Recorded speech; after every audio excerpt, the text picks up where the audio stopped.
Let Loose by Mary Cholmondeley and read by Chris Halton. The dead abide with us, though stark and cold. Earth seems to grip them, they are with us still. Some years ago I took up architecture and made a tour through Holland studying the buildings of that interesting country. I was not then aware that it is not enough to take up art. Art must take you up too. I never doubted but that my passing enthusiasm for her would be returned. When I discovered that she was a stern mistress who did not immediately respond to my attentions, I naturally transferred them to another shrine. There are other things in the world besides art. I am now a landscape gardener. But at the time of which I write, I was engaged in a violent flirtation with architecture. I had one companion on this expedition who has since become one of the leading architects of the day. He was a thin, determined-looking man with a screwed-up face and heavy jaw, slow of speech, and absorbed in his work to a degree which I quickly found tiresome. He was possessed of a certain quiet power of overcoming obstacles which I have rarely seen equalled. He has since become my brother-in-law, so I ought to know, for my parents did not like him much and opposed the marriage, and my sister did not like him at all and refused him over and over again. But nevertheless, he eventually married her. I have thought since that one of his reasons for choosing me as his travelling companion on this occasion was because he was getting up steam for what he subsequently termed an alliance with my family. But the idea never entered my head at the time. A more careless man as to dress I have rarely met, and yet in all the heat of July in Holland, I noticed that he never appeared without a high starched collar, which had not even fashion to commend it at that time. I often chaffed him about his splendid collars, and asked him why he wore them, but without eliciting any response.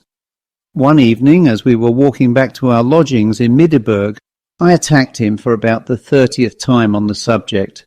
"Why on earth do you wear them?" I said.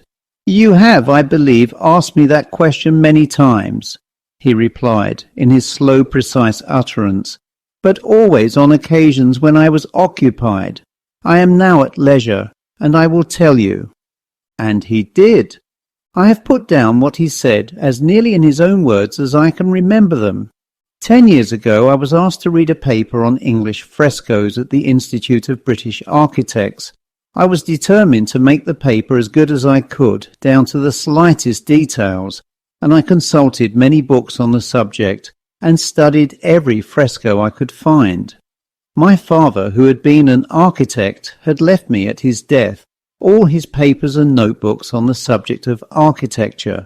I searched them diligently and found in one of them a slight unfinished sketch of nearly 50 years ago that specially interested me. Underneath was noted in his clear small hand frescoed east wall of crypt. Parish Church, Wet Waste-on-the-Wolds, Yorkshire, via Pickering. The sketch had such a fascination for me that I decided to go there and see the fresco for myself. I had only a very vague idea as to where Wet Waste-on-the-Wolds was, but I was ambitious for the success of my paper. It was hot in London, and I set off on my long journey not without a certain degree of pleasure, with my dog Brian, a large, nondescript, brindled creature, as my only companion. I reached Pickering in Yorkshire in the course of the afternoon, and then began a series of experiments on local lines, which ended after several hours in my finding myself deposited at a little out-of-the-world station within 9 or 10 miles of Wet Waste. As no conveyance of any kind was to be had, I shouldered my portmanteau and set out on a long white road that stretched away into the distance over the bare, treeless wold. I must have walked for several hours over a waste of moorland patched with heather when a doctor passed me and gave me a lift to within a mile of my destination. The mile was a long one, and it was quite dark by the time I saw the feeble glimmer of lights in front of me and found that I had reached Wet Waste.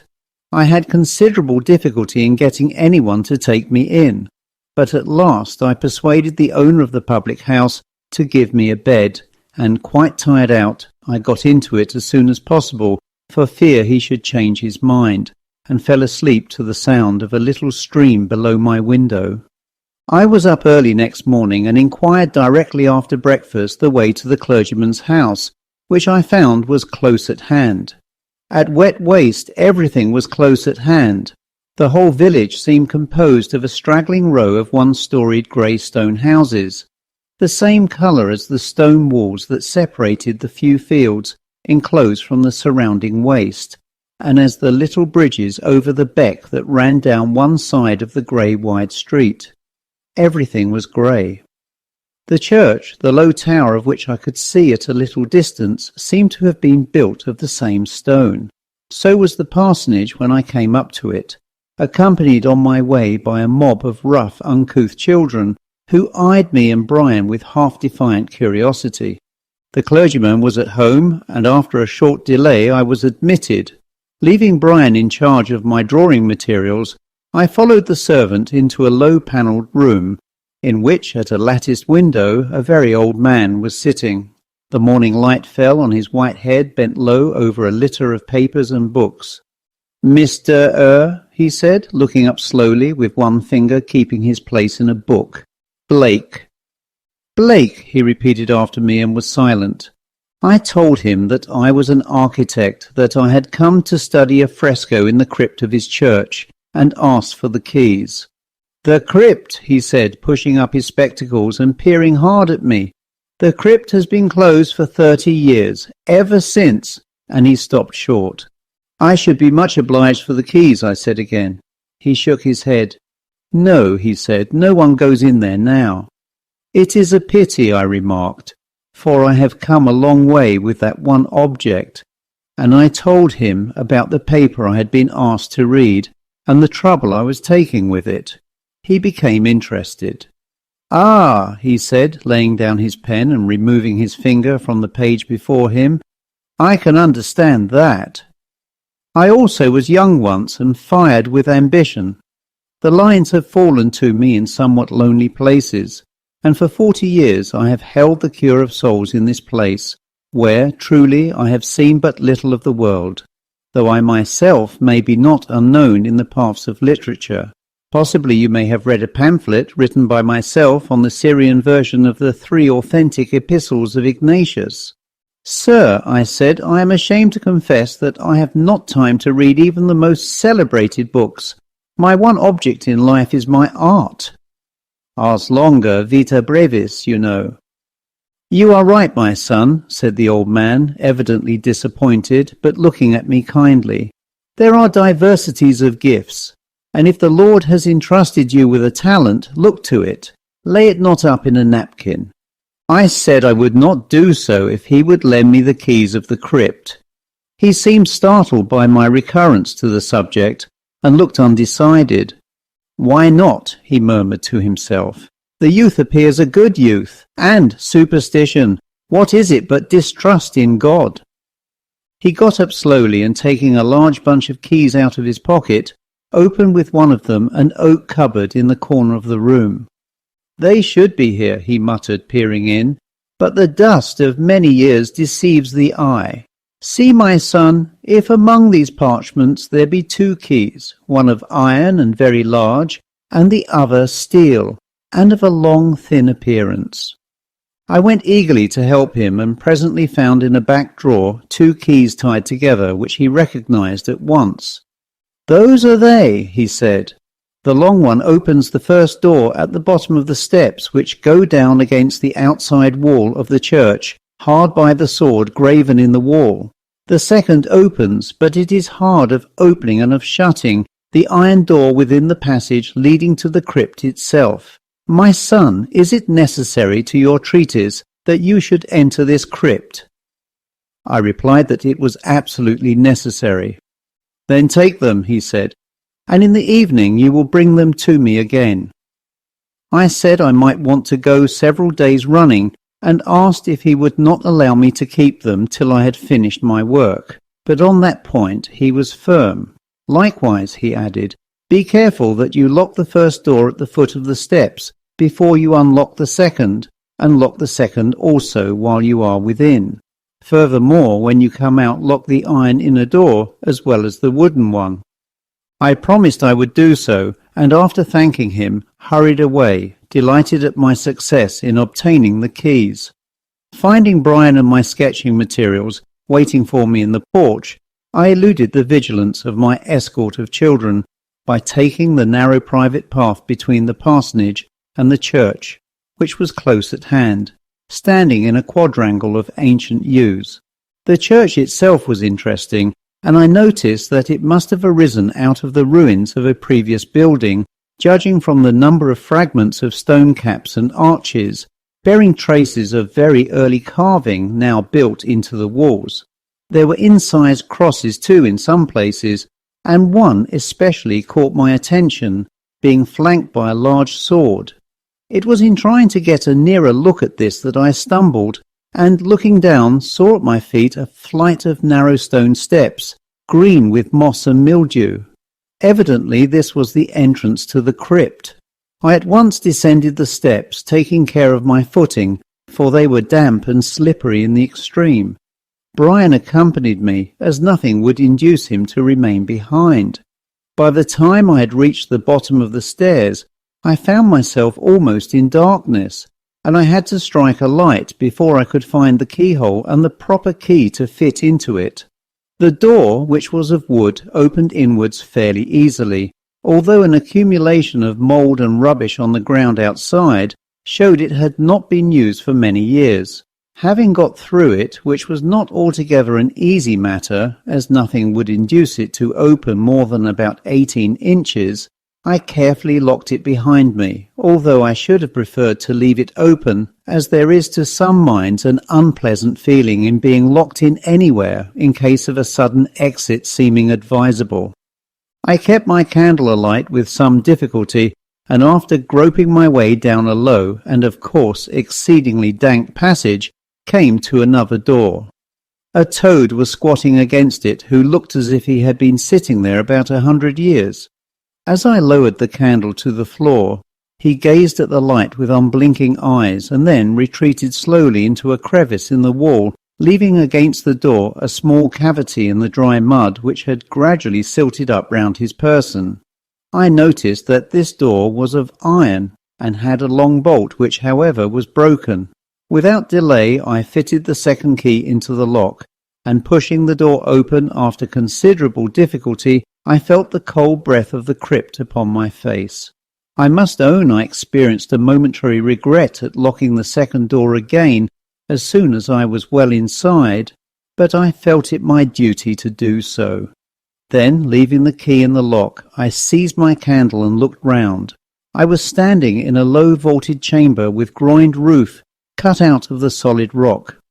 It was difficult to see where the crypt ended, as further light thrown on any point only showed other rough archways or openings cut in the rock, which had probably served at one time for family vaults.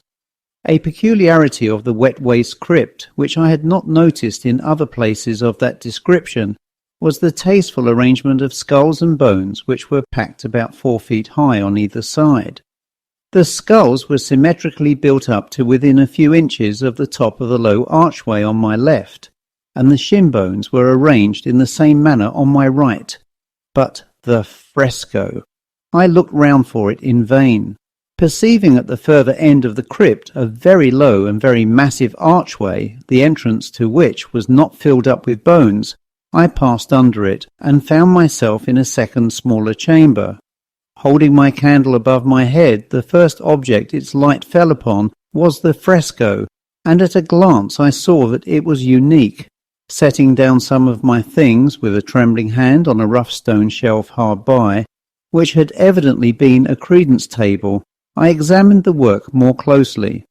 It was a reredos over what had probably been the altar at the time the priests were proscribed. The fresco belonged to the earliest part of the 15th century, and was so perfectly preserved that I could almost trace the limits of each day's work in the plaster, as the artist had dashed it on and smoothed it out with his trowel.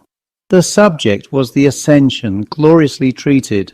I can hardly describe my elation as I stood and looked at it, and reflected that this magnificent specimen of English fresco painting would be made known to the world by myself.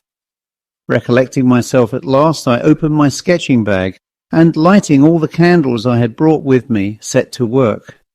Brian walked about near me, and though I was not otherwise than glad of his company in my rather lonely position, I wished several times I had left him behind.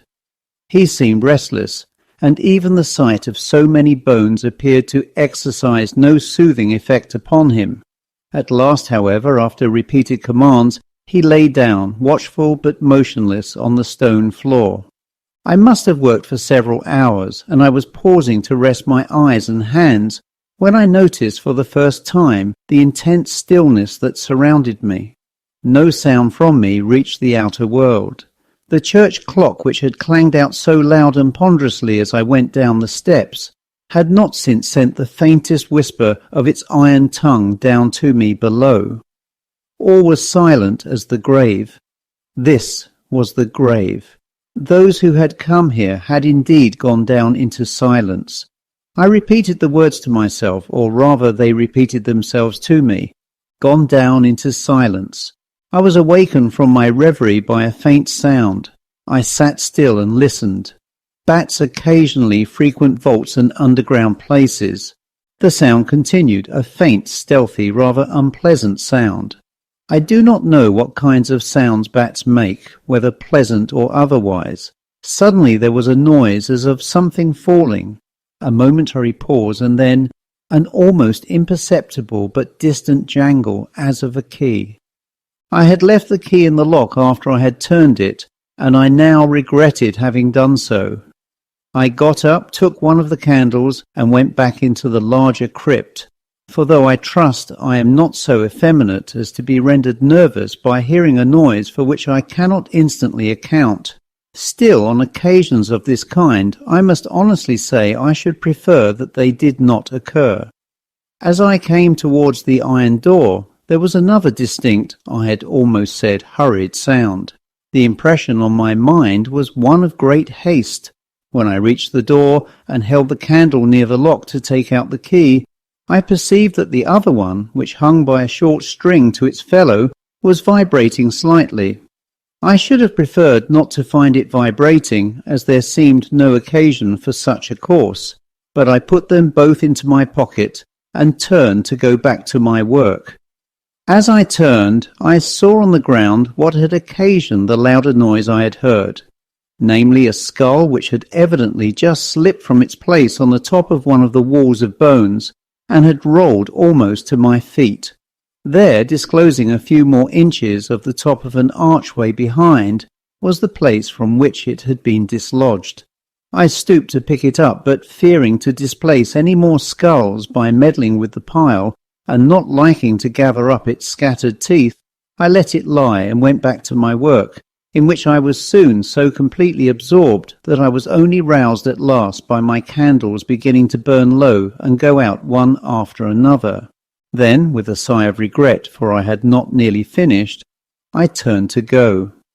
Poor Brian, who had never quite reconciled himself to the place, was beside himself with delight. As I opened the iron door, he pushed past me, and a moment later I heard him whining and scratching, and I had almost added beating against the wooden one.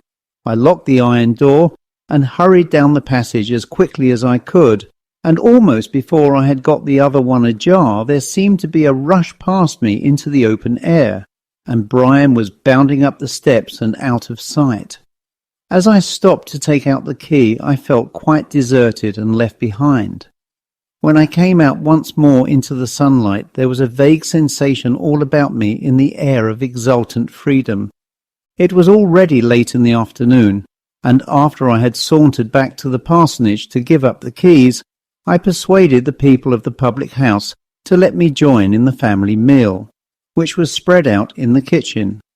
The inhabitants of Wet Waste were primitive people, with the frank, unabashed manner that flourishes still in lonely places, especially in the wilds of Yorkshire.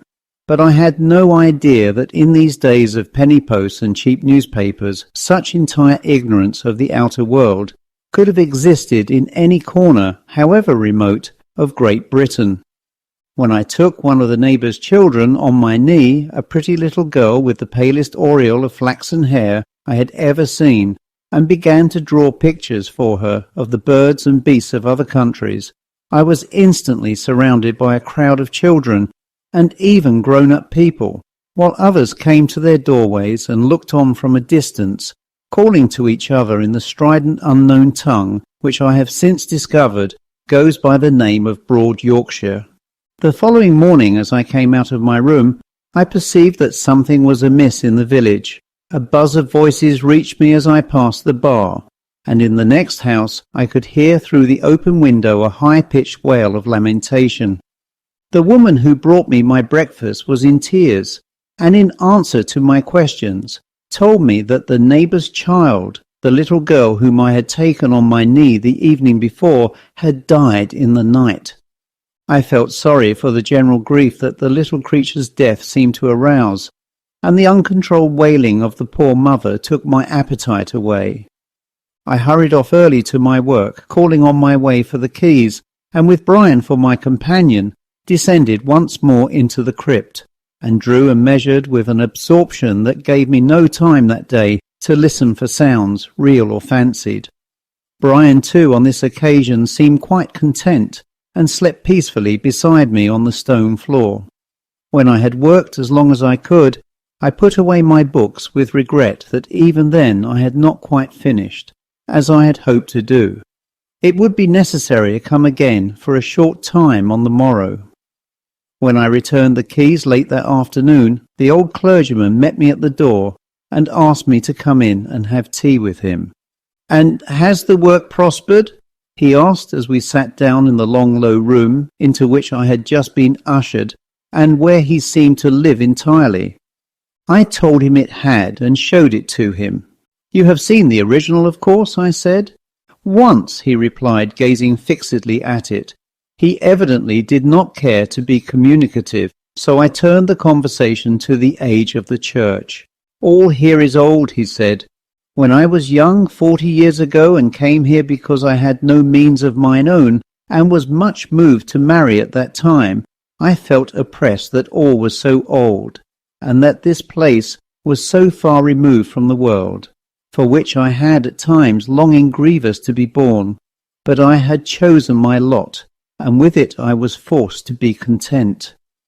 My son, marry not in youth for love, which truly in that season is a mighty power, turns away the heart from study, and young children break the back of ambition.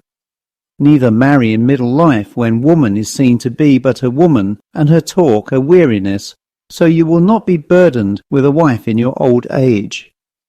I had my own views on the subject of marriage, for I am of opinion that a well-chosen companion of domestic taste and docile and devout temperament may be of material assistance to a professional man. But my opinions once formulated, it is not of moment to me to discuss them with others, so I changed the subject, and asked if the neighbouring villages were as antiquated as Wet Waste. "Yes, all about here is old," he repeated. "The paved road leading to Dyke Fens is an ancient pack road, made even in the time of the Romans. Dyke Fens, which is very near here, a matter of but 4 or 5 miles, is likewise old, and forgotten by the world. The Reformation never reached it. It stopped here. And at Dyke Fens they still have a priest and a bell, and bow down before the saints. It is a damnable heresy, and weekly I expound it as such to my people, showing them true doctrines. And I have heard that this same priest has so far yielded himself to the evil one that he has preached against me as withholding gospel truths from my flock. But I take no heed of it, neither of his pamphlet touching the Clementine homilies, in which he vainly contradicts that which I have plainly set forth and proven beyond doubt concerning the word Asaph." The old man was fairly off on his favourite subject, and it was some time before I could get away. As it was, he followed me to the door, and I only escaped because the old clerk hobbled up at that moment and claimed his attention. The following morning I went for the keys for the last time. I had decided to leave early the next day. I was tired of wet waste, and a certain gloom seemed to my fancy to be gathering over the place. There was a sensation of trouble in the air, as if, although the day was bright and clear, a storm were coming. This morning, to my astonishment, the keys were refused to me when I asked for them. I did not, however, take the refusal as final. I make it a rule never to take a refusal as final, and after a short delay I was shown into the room where, as usual, the clergyman was sitting, or rather, on this occasion, was walking up and down. "My son," he said with vehemence, "I know wherefore you have come, but it is of no avail. I cannot lend the keys again." I replied that, on the contrary, I hoped he would give them to me at once. "It is impossible," he repeated. "I did wrong, exceeding wrong. I will never part with them again." "Why not?" He hesitated and then said slowly, "The old clerk, Abraham Kelly, died last night." He paused and then went on. "The doctor has just been here to tell me of that which is a mystery to him. I do not wish the people of the place to know it, and only to me he has mentioned it. But he has discovered plainly on the throat of the old man, and also, but more faintly, on the child's, marks as of strangulation. None but he has observed it, and he is at a loss how to account for it. I, alas, can account for it but in one way. I did not see what all this had to do with the crypt, but to humour the old man I asked what that way was. It is a long story, and haply to a stranger it may appear but foolishness, but I will even tell it, for I perceive that unless I furnish a reason for withholding the keys, you will not cease to entreat me for them. I told you at first, when you inquired of me concerning the crypt, that it had been closed these 30 years, and so it was. 30 years ago a certain Sir Roger Despard departed this life, even the lord of the manor of Wet Waste and Dyke Fens, the last of his family, which is now, thank the Lord, extinct. He was a man of a vile life, neither fearing God nor regarding man, nor having compassion on innocence, and the Lord appeared to have given him over to the tormentors even in this world, for he suffered many things of his vices, more especially from drunkenness, in which seasons, and they were many, he was as one possessed by 7 devils, being an abomination to his household, and a root of bitterness to all, both high and low. And at last, the cup of his iniquity being full to the brim, he came to die, and I went to exhort him on his deathbed, for I heard that terror had come upon him, and that evil imaginations encompassed him so thick on every side that few of them that were with him could abide in his presence. But when I saw him, I perceived that there was no place of repentance left for him, and he scoffed at me and my superstition, even as he lay dying, and swore there was no God and no angel, and all were damned, even as he was. And the next day, towards evening, the pains of death came upon him, and he raved the more exceedingly, inasmuch as he said he was being strangled by the evil one. Now on his table was his hunting knife, and with his last strength he crept and laid hold upon it, no man withstanding him, and swore a great oath that if he went down to burn in hell, he would leave one of his hands behind on earth, and that it would never rest until it had drawn blood from the throat of another and strangled him, even as he himself was being strangled. And he cut off his own right hand at the wrist, and no man dared go near him to stop him, and the blood went through the floor, even down to the ceiling of the room below, and thereupon he died. And they called me in the night and told me of his oath, and I counselled that no man should speak of it.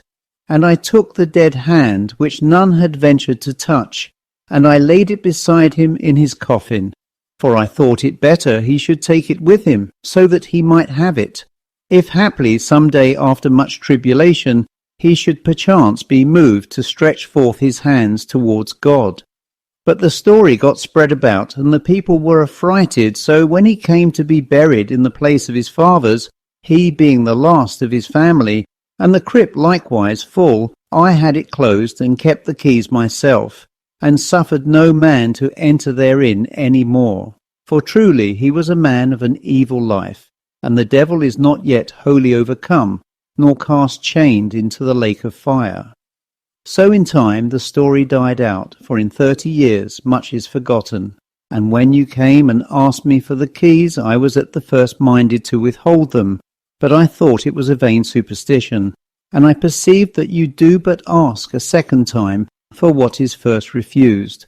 So I let you have them, seeing it was not an idle curiosity, but a desire to improve the talent committed to you that led you to require them. The old man stopped, and I remained silent, wondering what would be the best way to get them just once more. Surely, sir, I said at last, one so cultivated and deeply read as yourself cannot be biased by an idle superstition. I trust not, he replied. And yet, it is a strange thing that since the crypt was opened, 2 people have died, and the mark is plain upon the throat of the old man and visible on the young child. No blood was drawn, but the second time the grip was stronger than the first. The third time, perchance. Superstition such as that, I said with authority, is an entire want of faith in God. You once said so yourself. I took a high moral tone which is often efficacious with conscientious, humble-minded people. He agreed and accused himself of not having faith as a grain of mustard seed, but even when I had got him so far as that, I had a severe struggle for the keys. It was only when I finally explained to him that if any malign influence had been let loose the first day, at any rate it was out now for good or evil, and no further going or coming of mine could make any difference, that I finally gained my point. I was young and he was old, and being much shaken by what had occurred, he gave way at last, and I wrested the keys from him. I will not deny that I went down the steps that day with a vague, indefinable repugnance, which was only accentuated by the closing of the 2 doors behind me. I remembered then, for the first time, the faint jangling of the key and other sounds which I had noticed the first day, and how one of the skulls had fallen. I went to the place where it still lay. I have already said these walls of skulls were built up so high as to be within a few inches of the top of the low archways that led into more distant portions of the vault. The displacement of the skull in question had left a small hole just large enough for me to put my hand through. I noticed for the first time over the archway above it a carved coat of arms and the name, now almost obliterated, of Despard. This, no doubt, was the Despard vault. I could not resist moving a few more skulls and looking in, holding my candle as near the aperture as I could. The vault was full. Piled high one upon another were old coffins and remnants of coffins and strewn bones. I attribute my present determination to be cremated to the painful impression produced on me by this spectacle. The coffin nearest the archway alone was intact, save for a large crack across the lid. I could not get a ray from my candle to fall on the brass plates, but I felt no doubt this was the coffin of the wicked Sir Roger. I put back the skulls, including the one which had rolled down, and carefully finished my work. I was not there much more than an hour, but I was glad to get away. If I could have left Wet Waste at once, I should have done so, for I had a totally unreasonable longing to leave the place. But I found that only one train stopped during the day at the station from which I had come, and that it would not be possible to be in time for it that day. Accordingly, I submitted to the inevitable and wandered about with Brian for the remainder of the afternoon and until late in the evening, sketching and smoking. The day was oppressively hot, and even after the sun had set across the burnt stretches of the wolds, it seemed to grow very little cooler. Not a breath stirred. In the evening, when I was tired of loitering in the lanes, I went up to my own room, and after contemplating afresh my finished study of the fresco, I suddenly set to work to write the part of my paper bearing upon it. As a rule I write with difficulty, but that evening words came to me with winged speed, and with them a hovering impression that I must make haste, that I was much pressed for time. I wrote and wrote until my candles guttered out and left me trying to finish by the moonlight, which, until I endeavoured to write by it, seemed as clear as day. I had to put away my manuscript, and feeling it was too early to go to bed, for the church clock was just counting out 10, I sat down by the open window and leaned out to try and catch a breath of air. It was a night of exceptional beauty, and as I looked out, my nervous haste and hurry of mind were allayed. The moon, a perfect circle, was, if so poetic an expression be permissible as it were, sailing across a calm sky. Every detail of the little village was as clearly illuminated by its beams as if it were broad day. So also was the adjacent church with its primeval yews, while even the wolds beyond were dimly indicated as if through tracing paper. I sat a long time leaning against the window-sill. The heat was still intense. I am not, as a rule, easily elated or readily cast down. But as I sat that night in the lonely village on the moors, with Brian's head against my knee, how or why I know not, a great depression gradually came upon me. My mind went back to the crypt, and the countless dead who had been laid there.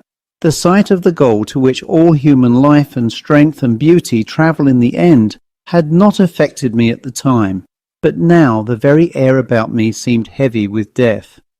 What was the good, I asked myself, of working and toiling and grinding down my heart and youth in the mill of long and strenuous effort, seeing that in the grave folly and talent, idleness and labour lie together, and are alike forgotten?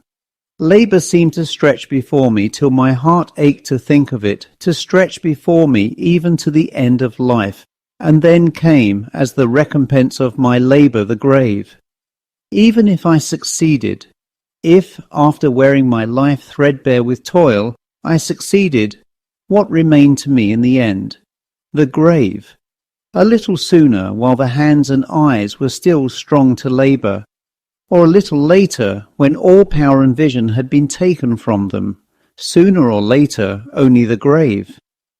I do not apologize for the excessively morbid tenor of these reflections, as I hold that they were caused by the lunar effects which I have endeavoured to transcribe. The moon in its various quarterings has always exerted a marked influence on what I may call the subdominant, namely the poetic side of my nature. I roused myself at last when the moon came to look in upon me where I sat, and leaving the window open, I pulled myself together and went to bed. I fell asleep almost immediately, but I do not fancy I could have been asleep very long when I was wakened by Brian. He was growling in a low, muffled tone, as he sometimes did in his sleep, when his nose was buried in his rug. I called out to him to shut up, and as he did not do so, turned in bed to find my matchbox or something to throw at him. The moonlight was still in the room, and as I looked at him, I saw him raise his head and evidently wake up. I admonished him, and was just on the point of falling asleep, when he began to growl again in a low, savage manner that waked me most effectually. Presently he shook himself and got up and began prowling about the room. I sat up in bed and called to him, but he paid no attention.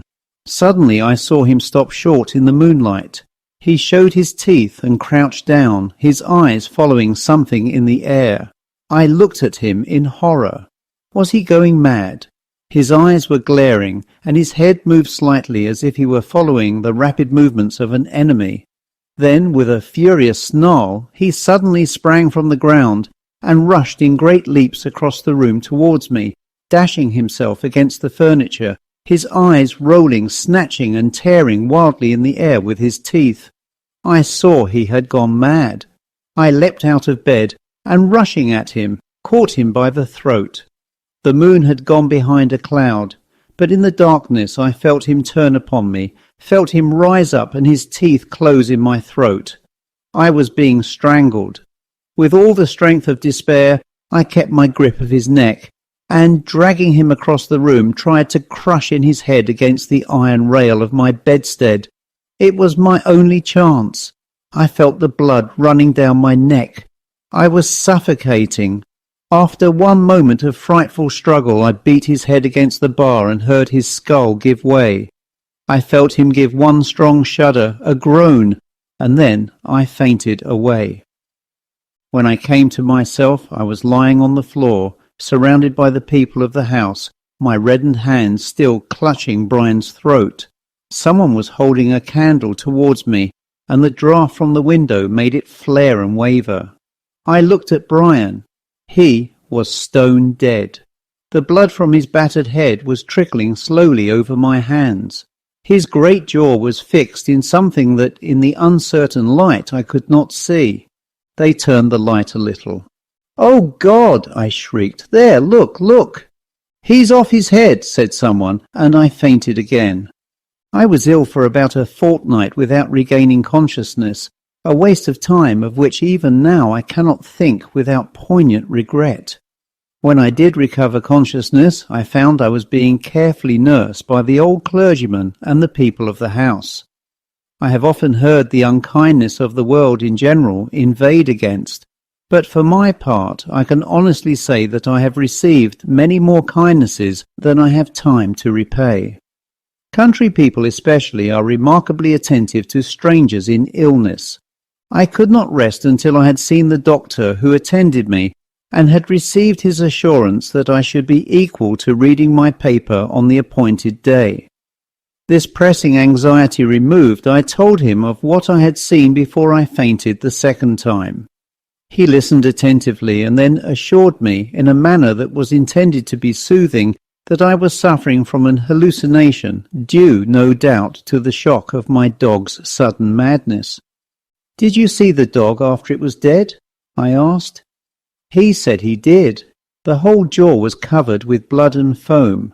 The teeth certainly seemed convulsively fixed, but the case being evidently one of extraordinarily virulent hydrophobia, owing to the intense heat, he had had the body buried immediately.